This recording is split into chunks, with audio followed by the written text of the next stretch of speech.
Today we are going to read about the special English, the core subject from the textbook of the 11th class Hornbill English textbook for the class 11th core course. Okay, we went up to the third lesson, Discovering Truth. The saga continues. A.R. Williams. Okay, that is the to discovering of Tooth's tomb. Okay, Tooth's tomb means तूताखामुन का जो tomb है, मकबरा है, वो ढूंढा है. That is the map is given here about that is the in Egypt on the bank of the Nile. Egypt is the gift of Nile river, village of the king. The star, the purple star is shows the villain of the valley of the kings. इसको बोलते हैं valley of the kings. And Lebanon, Syria, and the South Africa. Okay, Egypt. The discovery of Tooth's tomb by Howard Carter in 1922 is considered the most important archaeological find of the century. इस century का सबसे बेहतरीन जो खोज थी, archaeological खोज, वो थी हावर्ड कार्टर ने जो तूत का जो टॉम्ब ढूंढा है वो. After years of the painstaking work in the Valley of the Kings, Carter's patron, Lord Carnarvon, had warned him that would be the last season of the work because nothing significant had been found.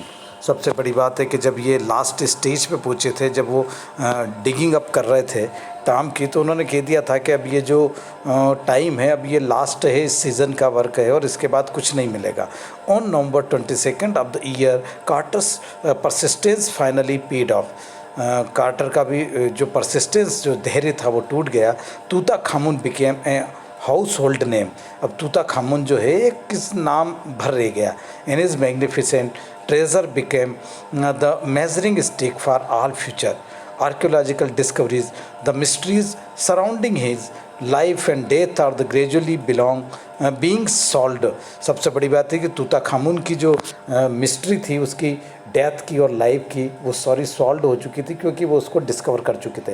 And his story continues to unfold as new theories are proposed in an attempt to explain what really happened to the boy behind the golden mask.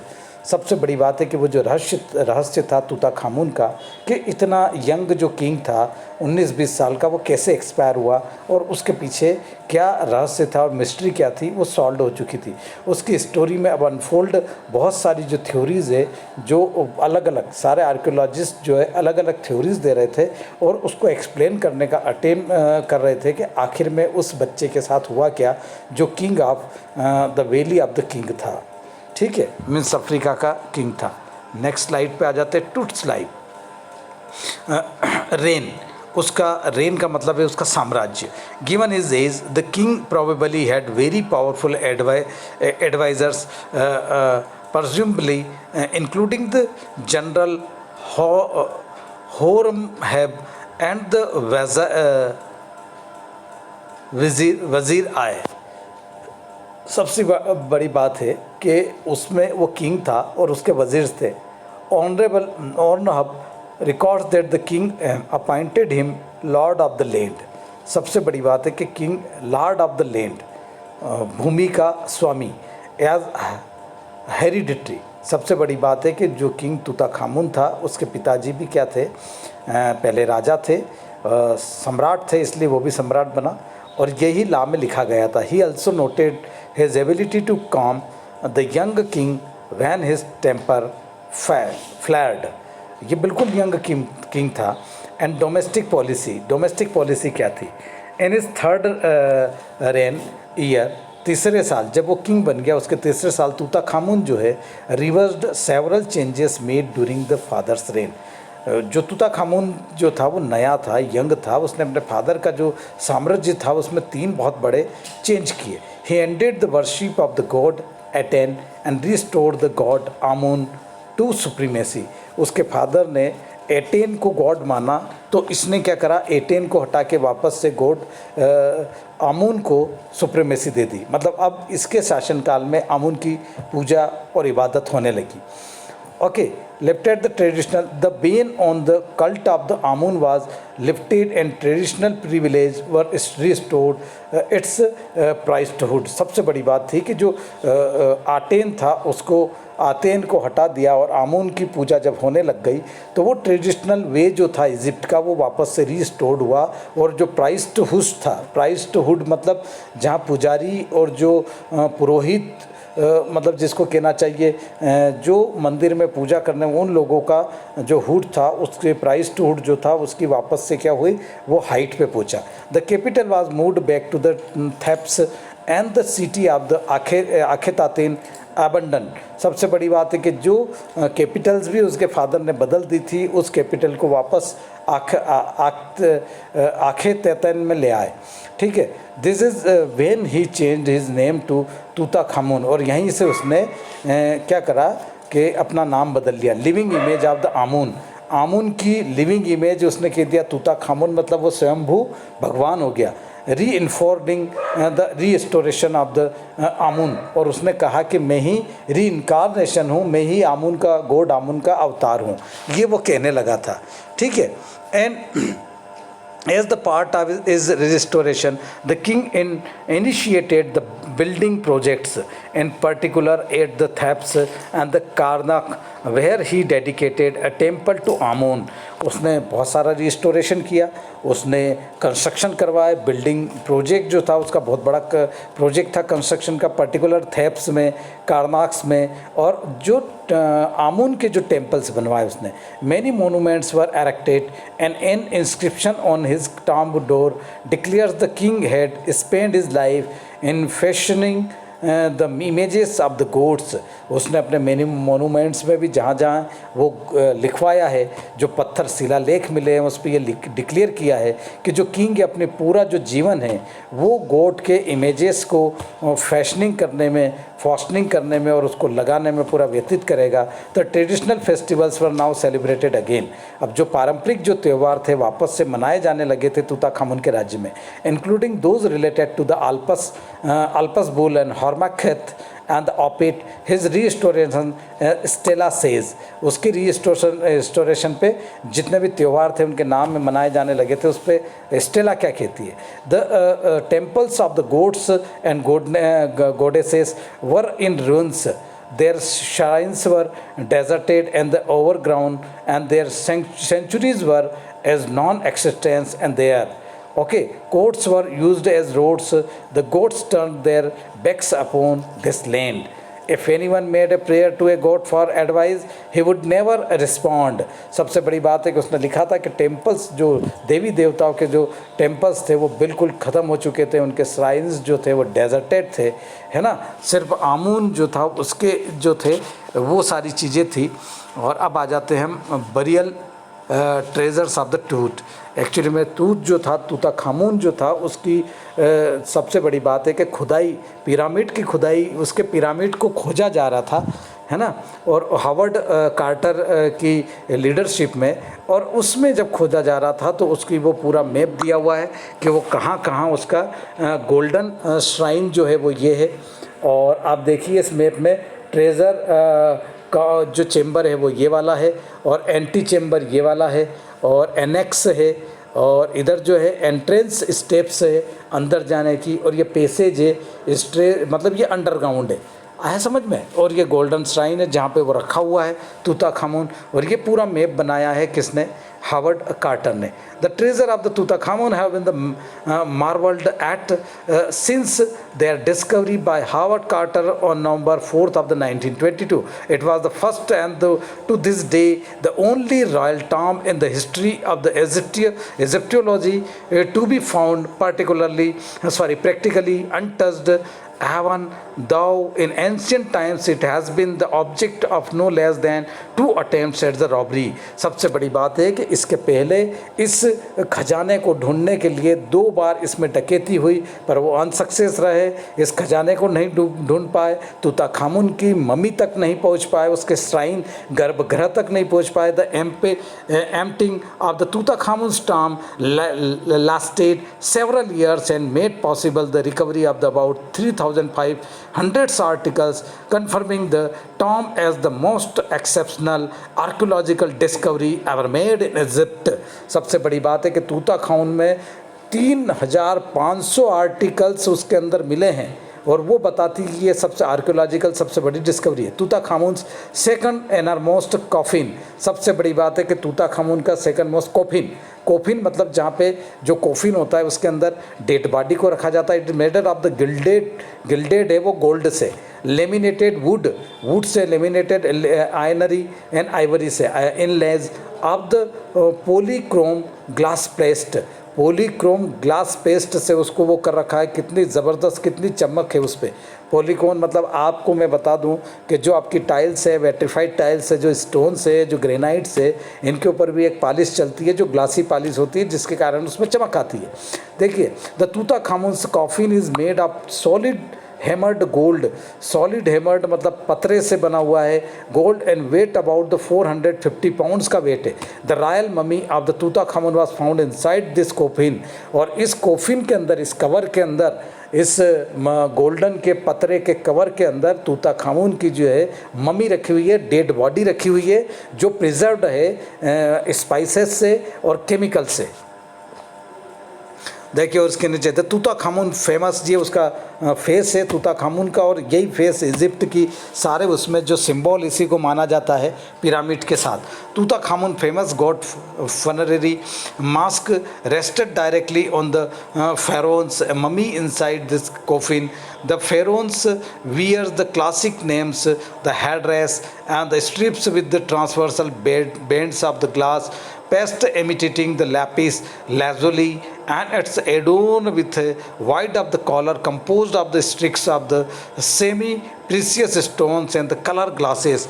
क्या है glasses है, semi precious stone मतलब कुछ हीरे जवाहरात होते हैं, उनसे नीचे वाले पत्थर वो भी महंगे होते हैं, उनसे वो पूरी एडोर्न है। ठीक है, is on the coffin the lapis and lazuli outline of the eyes reproduces the distinctive kohl eyes makeup of the originally applied to protect against the sun's glass glare but increasingly employed for the beautifying effect. सबसे बड़ी बात है कि उसकी original आय को इस तरीके से रखा गया है और उसके नीचे इस तरीके से ट्रीटमेंट किया गया है कि वो बिल्कुल ऐसा लगता है कि वो जिंदा है। The foremost and the furthermost gilded wood statuette portray, ये जो बाहर की जो है वहाँ पर वुड स्टेचू पोट्री है जहाँ पर ये खड़े कर रखे इस तरीके से मूर्तियाँ।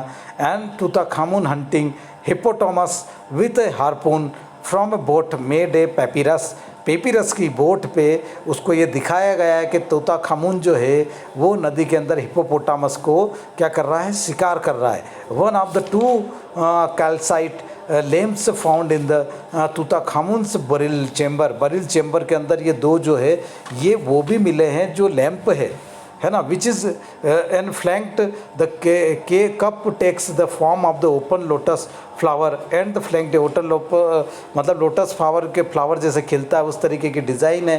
And the both sides are the open work and decorations with the god have depicted kneeling on a number of papyrus plants with his arms raised. Okay, उस के ऊपर वो भी बनाया गया है। The three models of the luxury ships left were found in the Tutankhamun स्टॉप में ये भी रखे गए हैं उसके मॉडल तो पेपिरस बोट के। Okay, the baldachins at the bow and the stern of the decorate with the symbols of the phoenix, Phoenix के सिंबल से उसके चीन को और चेहरे को सजाया गया। 32 model boats were placed in the tomb of the Tutankhamun use in the afterwards. सबसे बड़ी बात है कि वो सारे जो मॉडल तूता खामून ने अपनी ज़िंदगी में जितनी पेपिरस बोट यूज़ की थी उसके भी मॉडल्स रखे हुए हैं। द कर्स, अब बात आ जाती है कि क्या कर्स था। कर्स मतलब शॉप मतलब तूता खामून इस कम एज में कैसे एक्सपायर हो गया। The cobra killed Howard Carter's pet canary after the discovery of the king Tut's tomb. सबसे बड़ी बात है कि कोबरा जो था उसने हावर्ड जिसने इसकी डिस्कवरी की उसको काट खाया और एक्सपायर हो गया। ये श्राप है। ऐसा कहा जाता था कि जो भी तूताखामुन के जो पिरामिड को है जो खोदेगा और निकालेगा, इसकी डिस्कवरी करेगा, वो ज़िंदा नहीं रहेगा। इसके पहले भी जितनी भी डकैती हुई लोग गए वो सब वापस नहीं आए, ऐसा कहा जाता है। द लॉर्ड कारवा, the person who funded the dig of the king Toots Tom, died shortly after the discovery due to the mosquito bite which turned into its infection.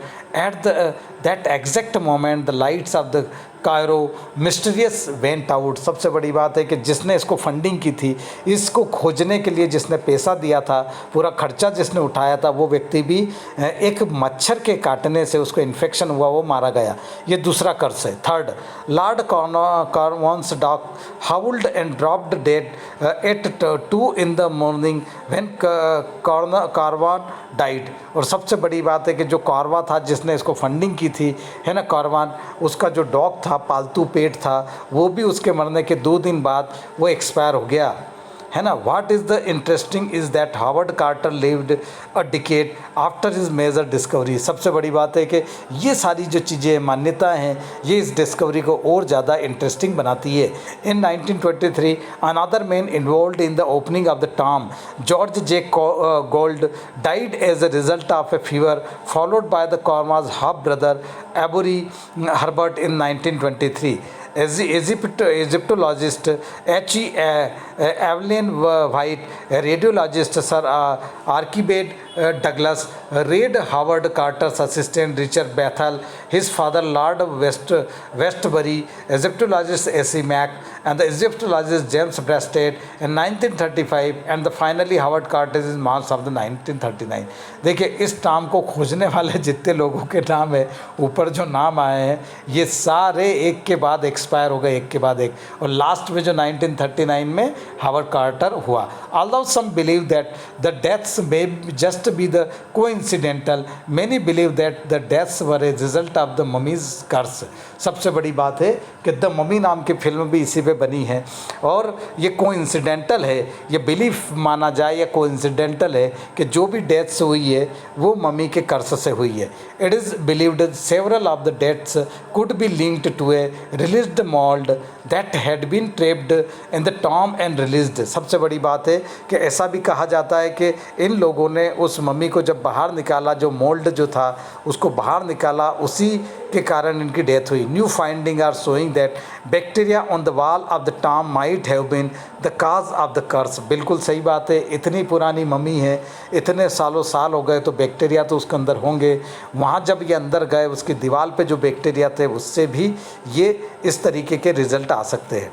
Okay, the bacteria would release spores into the air allowing it to the breath, in turn cause the people who came into the contact with this spores to become the ill. जो भी लोग उन bacteria के contact में आए वो सारे इल हो गए, बीमार हो गए। झाई हवाज वाट्स, अब झाई हवाज जो है वो क्या कहता है? Secretary general of the Egypt, supreme council of the antiquities, ये जो है आर्कियोलॉजिकल डिपार्टमेंट का एंटिकिटीज़ जो है उसका ऑफिसर है, वो क्या कहता है? To me the story of the Tutankhamun is like a play whose ending is still being return. सबसे बड़ी बात है कि तूताखामुन की जो कहानी है वो एक तरीके का ड्रामा है, और उसका जो एंडिंग है वो अभी तो लिखना बाकी है यार।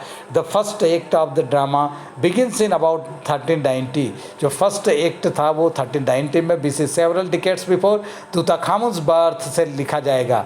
When the great pharaoh and the Amenhotep third assume the throne of the Egypt, है ना, controlling the empire stretching 1200 miles from the Euphrates in the north to the fourth cataract of the Nile in the south.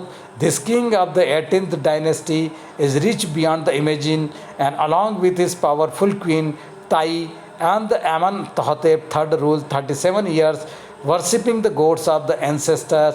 Okay, above all, Amun, while his people prosper and vast wealth flows into the royal coffers and from Egypt's foreign holdings. Here he lived lives with his great wife, the beautiful Nefertiti, and together they serve as the high priest of the Athens and assisted in their duties by their six cherished daughters. छः chair वो sorry daughters थी उसकी.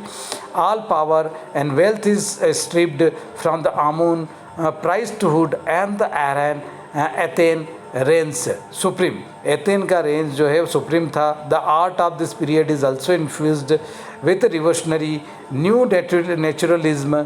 The Paharo has himself depicted not with a idealized face and youthful muscular body as were pharaohs before him, but as a strangely affirmative effeminate with a probably the thick lipped elongated face. मतलब लंबा चेहरा था उसका. The end of the Athens reign is clogged in the confusion. A scene acted out behind closed curtain.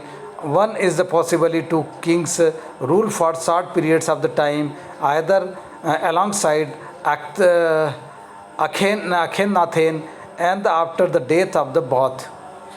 If act is about the traditional and the stability. चलिए इसको अब कल करेंगे, अब हो गया इतना.